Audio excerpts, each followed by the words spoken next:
No, you can't wear your Lightning McQueen shirt again. How to build flexibility.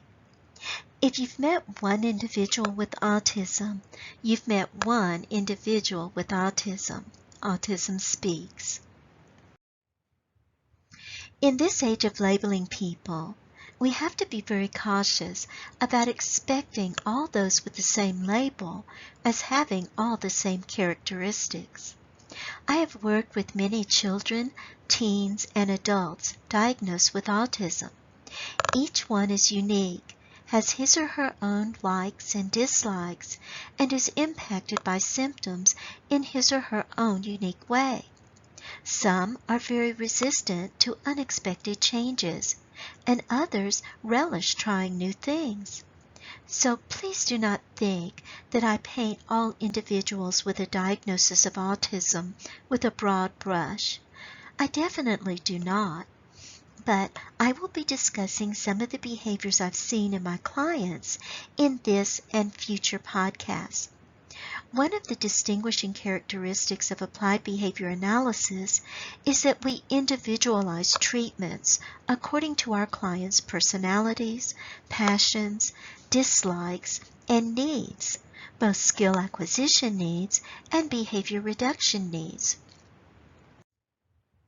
With that said, some of my clients and their parents have struggled with inflexibility. This inflexibility can be seen in only wanting to wear one specific set of clothes, go to only one restaurant, eat only one favorite food, and so forth. Signs of inflexibility can also be seen when parents have to change plans at the last minute. Often, when pushed outside their comfort zones, for instance, encouraging children to wear different shirts, or go to different restaurants, or wait an additional hour to take part in plans that were supposed to occur an hour earlier, unwanted behaviors can occur. Crying, yelling, throwing things, hitting, and so forth. Now, parents can be broken down by these behaviors and will often bend over backwards to not make waves. The parents don't want to deal with the behaviors that can ensue when there are requested changes or unexpected changes, so they will work extremely hard to avoid the situations that bring on the behaviors. In fact, I've known parents who have become homebound because their children engage in such behaviors when leaving the home for a family outing. This accommodating behavior by parents sets up the children and family for rigidity that is increasingly difficult to deal with. While all parents try to work to avoid problems at one time or another so they don't cause their children distress or themselves distress, you can become a prisoner of inflexibility very quickly, which is not good for the children or for the parents. We don't have control over everything in our lives, so surprises will occur. It is inevitable. It is better to prepare your children for the unexpected when they are young. I know that parents who are experiencing this now will dread what I'm going to suggest. That's understandable. If there is already a pattern of behavior that you are working to avoid, it is going to take mustering your resolve to address it. But the future will be brighter for your child and you if you address it now, and it doesn't have to be traumatic. Let's talk about a few common situations. First, let's discuss a child who insists on wearing the same shirt to school every day.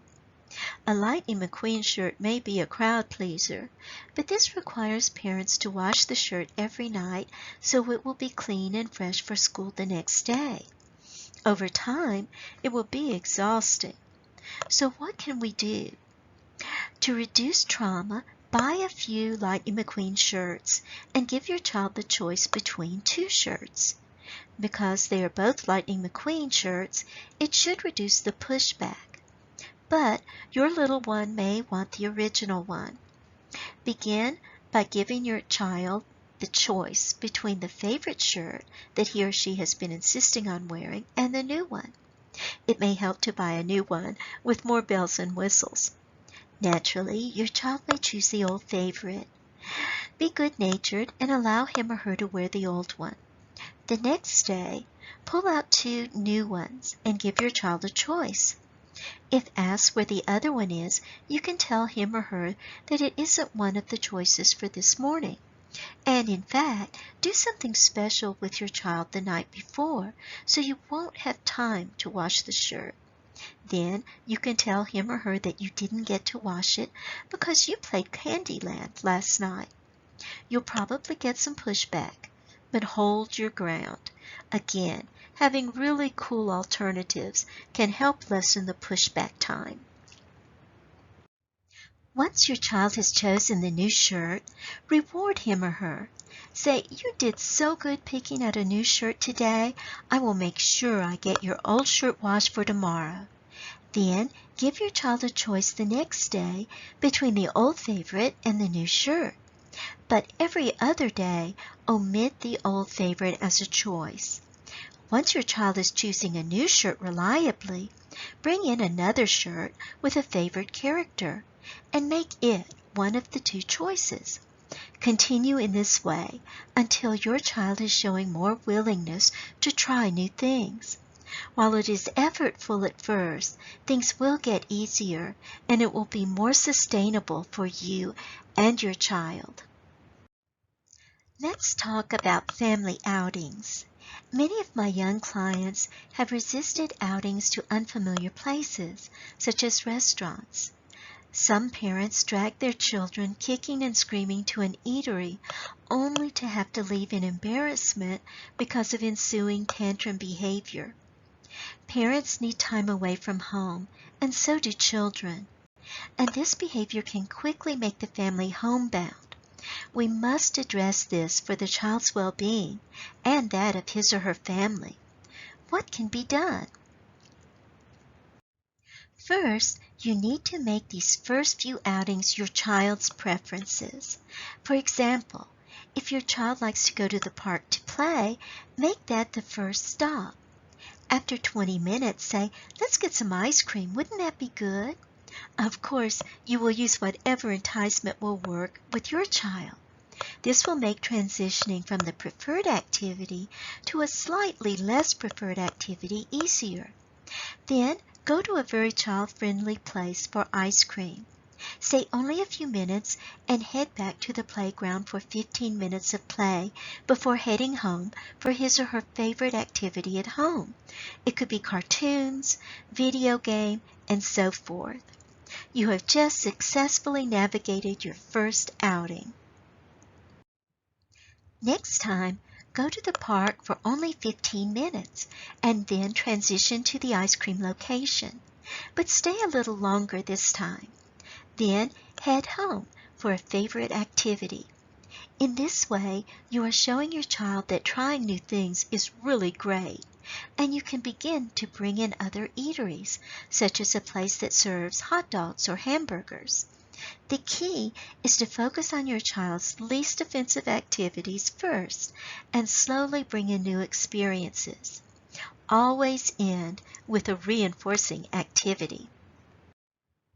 When you build up to a family restaurant night, take your phone and have a video game on it that your child can play that is only available to him or her in that particular restaurant, never anywhere else. He or she is given the phone as a reward for making it into the restaurant. Allow your child to choose what he or she prefers to eat. Don't insist on foods that you would prefer him or her to eat. Let your child enjoy the outing. You can build up to nutritious eating when flexibility is being demonstrated by your child on a regular basis. Well, you get the idea. Building flexibility slowly into your child's life will ensure that your child is not floored by the unexpected. He or she will be able to more easily go with the flow. And all the avoiding behaviors you've engaged in will slowly go by the wayside, and you'll feel much less stress when things occur that you have no control over. Thank you for listening today. If you have questions or you have a topic that you'd like me to discuss, please email me at harla@understandingyourchildsbehavior.com. I always maintain my listeners' confidentiality. And if you have a moment, please check out my website at understandingyourchildsbehavior.com. I look forward to hearing from you.